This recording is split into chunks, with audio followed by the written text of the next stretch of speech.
They didn't fire me because I was unqualified. They fired me because I was 62 and, in their eyes, already obsolete. My name is Margaret Hayes, and I gave more than 2 decades of my life to a company that believed it could erase me with a single meeting. What they didn't realize was that I had spent those same 2 decades preparing, recording, documenting, and safeguarding the very foundation they were built on. What happens when the woman you thought was dispensable holds the keys to everything you're standing on? I still remember the sting of that Tuesday morning in Chicago, the skyline blurring through the tinted windows of the 18th floor conference room at Blue Ridge Analytics. "Margaret, we appreciate everything you've contributed," said Victoria Lang, the company's chief operating officer. Her voice was coated in corporate sugar, but her eyes gleamed with triumph. She wasn't hiding her satisfaction. I was her obstacle, and she'd finally found her chance to push me out. Next to her sat Caroline Finch from HR, flipping through a folder as if it were already rehearsed. "The company is moving toward a leaner, more youth-driven model," Caroline explained, as though she were reading a script. "We're offering you a severance package that reflects your years of service. 3 months' salary, extended benefits, and career counseling services." I forced myself to keep my expression calm. After all, I had seen this moment coming for months. Younger hires with half my experience were being fast-tracked, while I was being left out of meetings I used to lead. My name had started disappearing from presentations, and Victoria, my so-called colleague, had been dropping not-so-subtle hints that my mentorship role might be better suited outside the company. I gave her the gift of silence for a full 10 seconds, watching her squirm in her designer suit. Finally, I said, "I understand. Ciao." Relief washed over both their faces. They had expected tears, rage, maybe even begging. Instead, I slid the folder toward me, my hands steady. They had no idea that while they were planning my exit, I was planning something far larger. "Please clear your office by Friday," Victoria continued, gaining confidence now that she thought I was broken. "We'll need your badge, company laptop, and phone. Your team will be informed later today." My team. 6 engineers I had hand-picked, mentored, and protected. People who helped me architect Blue Ridge's predictive Nexus engine, a data framework now running silently in the background of half the Fortune 500. They weren't just employees, they were my legacy. And now, Victoria was ready to cut me out and take full credit. I looked her dead in the eye and said, "Anything else?" "No," she replied quickly, though something in my tone must have unsettled her. On the elevator ride back to my office, I pulled out my phone and sent a single text. "It's time. Friday's my last day." The response came almost instantly. "Perfect. Everything's ready. Dinner tonight to finalize." As the elevator doors slid open onto my floor, I felt the weight of 20 years lift from my shoulders. They thought they were discarding me, but in truth, they were setting me free. I spent the rest of the day in my office, glass walls surrounding me as if I were on display. My colleagues passed by with awkward glances, no doubt already sensing what was coming. I packed slowly, deliberately. Family photos, a coffee mug gifted by my team, and the award I had won for designing the predictive Nexus engine.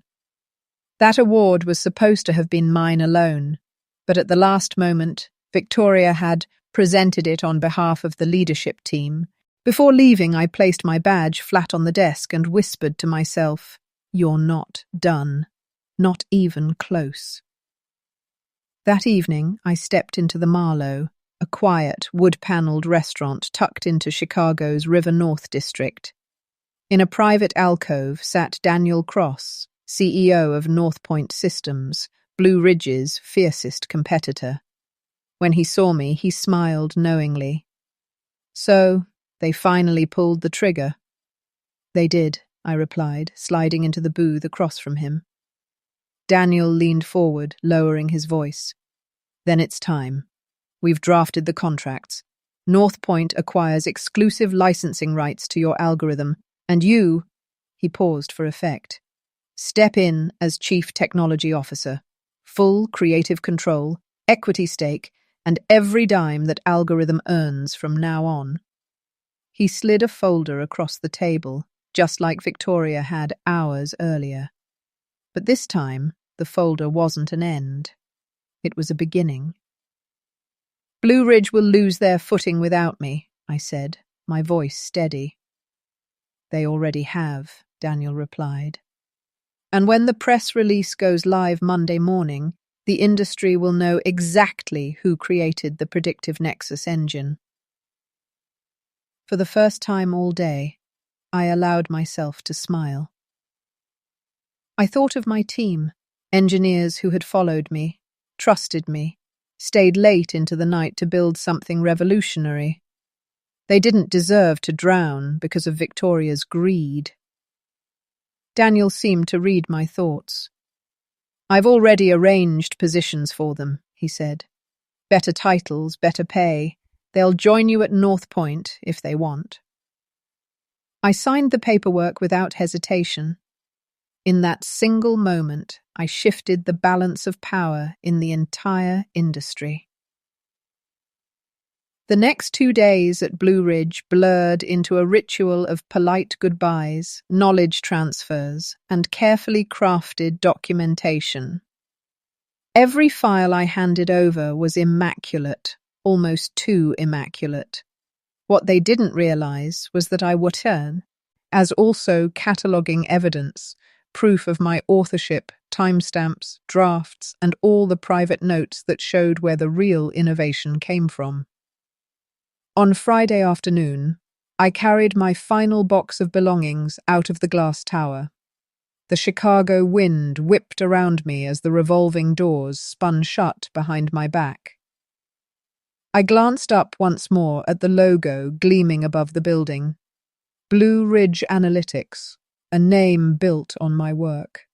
A name that, by Monday, would tremble. People think revenge is about destruction. They're wrong. The sweetest revenge is recognition, forcing the world to see what was hidden, to say your name where it was once erased. And I was just getting started. Monday mornings are supposed to be ordinary, commutes, coffee, and calendar invites. But this Monday, the entire tech world woke up to my name. After 20 years of being sidelined and silenced, I finally stepped into the light, not as someone's supporting engineer, but as the inventor of the algorithm that reshaped data analytics. What happens when the woman you tried to erase becomes the face of your biggest rival? I woke before dawn, nerves humming with the anticipation of what was about to unfold.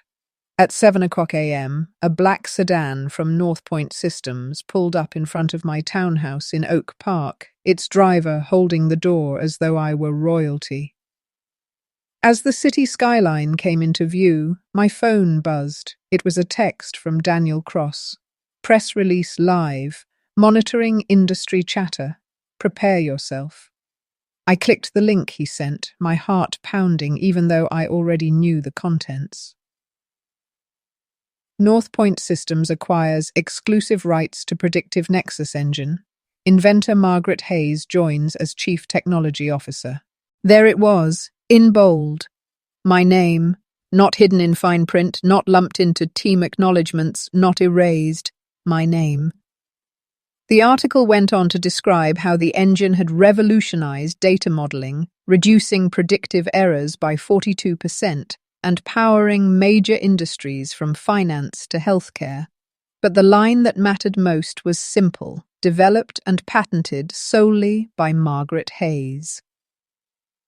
By the time I arrived at North Point's downtown headquarters, the story had already spread like wildfire. Trade journals were tweeting, LinkedIn was buzzing, and industry blogs were dissecting every word.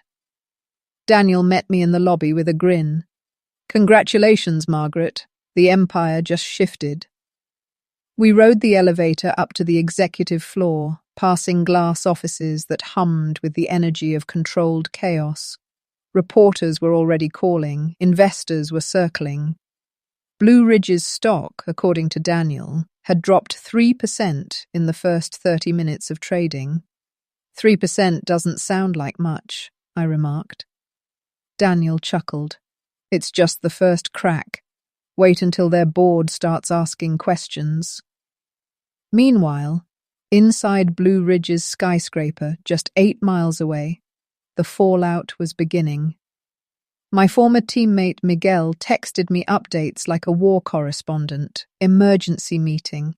Victoria's pale. Martin's furious. Legal scrambling. Then another. Stock already down 6%.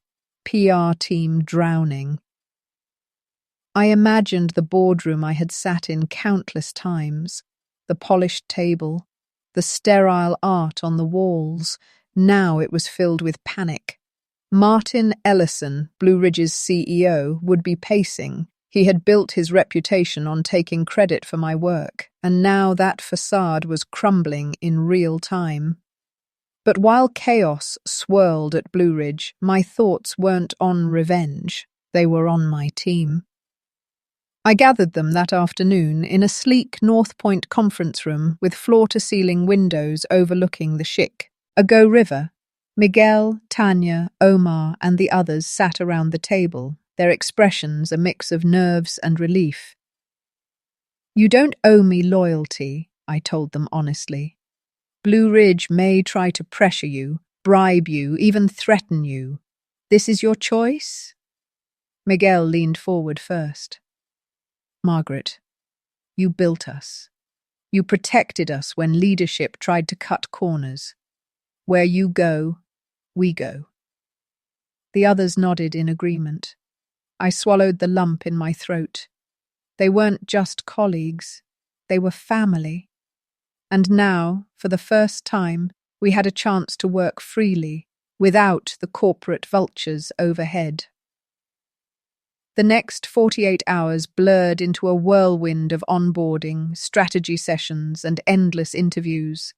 Reporters wanted quotes, industry leaders wanted meetings. Former colleagues quietly reached out, some congratulating me, others fishing for information. Blue Ridge was unraveling faster than anyone predicted. By Tuesday morning, 2 major clients announced they were reviewing contractual obligations. In plain terms, that meant they were preparing to jump ship. Miguel texted again, "All hands at Blue Ridge. Martin blames miscommunication.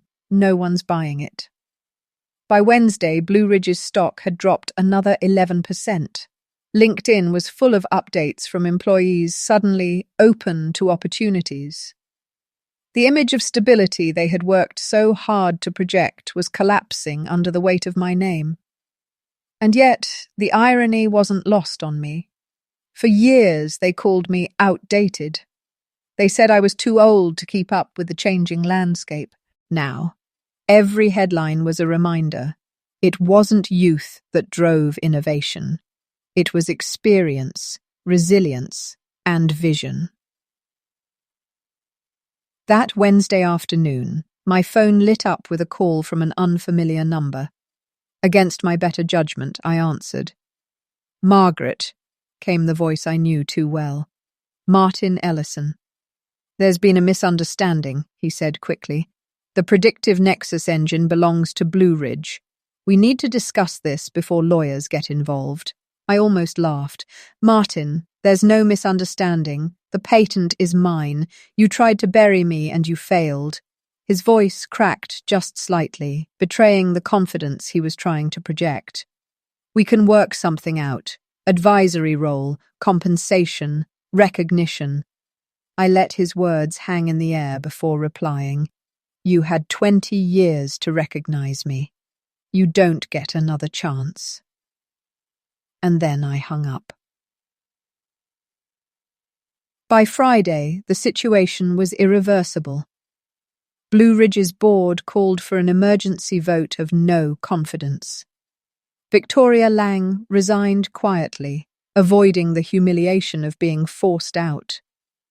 Martin tried to cling to his position, but the shareholders wanted blood. And me? I was sitting in North Point's top-floor office, finalizing plans for a product launch that would cement my algorithm as the industry standard. For the first time in my career, I wasn't hiding in the shadows. I was leading, I was celebrated, and I was feared. But deep down, I knew the fight wasn't over. Blue Ridge wouldn't go down without trying to drag me with them. Lawsuits, smear campaigns, attempts to discredit my work. I knew it was all coming. What they didn't know was that I had prepared for this moment my entire life. Because sometimes, the most dangerous person in the room isn't the loudest. It's the one who waited, watched, and wrote everything down. They say corporate battles are fought in boardrooms, but mine spilled into headlines, courtrooms, and conference stages. Blue Ridge tried to bury me with lawsuits and lies. Instead, they buried themselves. What happens when you underestimate a woman who has documented every betrayal for 2 decades? By the second week after North Point's announcement, Blue Ridge's desperation was in full display. Their lawyers filed a cease and desist order, claiming I had misappropriated intellectual property. It would have been laughable if it weren't so vicious. They pushed press releases painting me as a disgruntled former employee. They fed whispers to journalists that my health was failing, that I had become erratic. I should have been rattled. Instead, I was ready. For years, while Martin Ellison smiled in boardrooms and Victoria Lang paraded my research as hers, I had been documenting. Not just emails and meeting notes, but prototypes, time-stamped code commits, test logs with my digital signature. Every attempt they made to erase me only made my archive more meticulous. So when Blue Ridge's lawsuit landed on North Point's desk, I walked into Daniel Cross's office carrying a hard drive the size of my palm. "Everything you need," I said, setting it down. Daniel raised an eyebrow. "This looks like backup data." I smiled. "It's more than backup, it's a map. 2 decades of proof, every line of code tied to my name. Let them come." While Blue Ridge was scrambling, North Point's legal team pounced. Within 48 hours, their countersuit was filed: wrongful appropriation, corporate harassment, and defamation. The industry press devoured it. The narrative flipped overnight. I wasn't the disgruntled employee. I was the innovator finally fighting back against corporate theft. But Blue Ridge didn't just want to win in court. They wanted to win in the public eye. That's why, 3 weeks later, Martin Ellison walked onto the stage of the Global Tech Forum, the same annual conference where I had been denied speaking slots for years, and declared, "Blue Ridge remains the true innovator. No algorithm, no invention leaves our labs without our leadership." He said it with his trademark confidence, smirking as though the industry hadn't already begun to turn against him. The next morning, it was my turn. I walked onto that same stage, the spotlight warm on my face, the murmur of thousands of attendees filling the air. My team sat in the front row, their faces a mix of pride and anticipation. Behind me, the giant screen lit up, not with slogans, not with promises, but with data. My data. 20 years ago, I began, my voice steady, I created the first iteration of what you now know as the predictive Nexus engine. For 2 decades, I refined it, tested it, built it in shadows while others took the credit. Today, the shadows end. I clicked the remote. The screen filled with time-stamped prototypes, patent filings under my name, and logs showing every version of the code I had authored. "This is the truth," I said.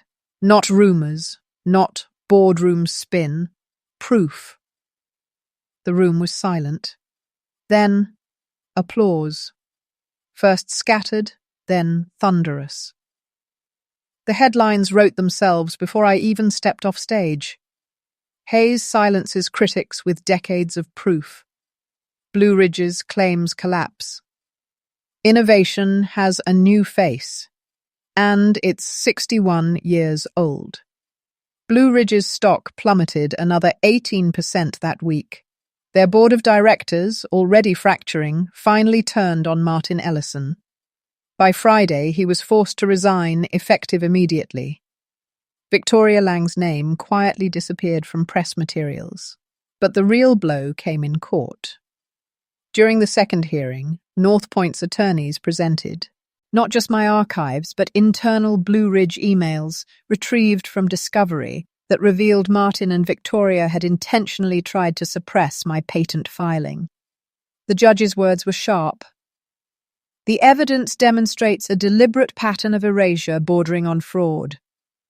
Blue Ridge didn't just lose the case, they lost their reputation. When the ruling came down in my favor, my first thought wasn't revenge, it was relief. Relief that the years of second-guessing myself, the gaslighting, the whispered doubts, were finally over. North Point celebrated by announcing a new division dedicated entirely to predictive modeling, with me as its head. My team, my invention, my name, all finally where they belonged. At the ribbon-cutting ceremony, a young engineer approached me, barely 25, her notebook clutched tight. "Ms. Hayes," she said, her eyes wide, "how did you keep going when they kept stealing from you?" I smiled, remembering the long nights, the betrayals, the courtroom battles. "Because," I told her, "the only thing stronger than their lies was my truth, and I refused to let it die with me." Blue Ridge tried to erase me. Instead, I erased them.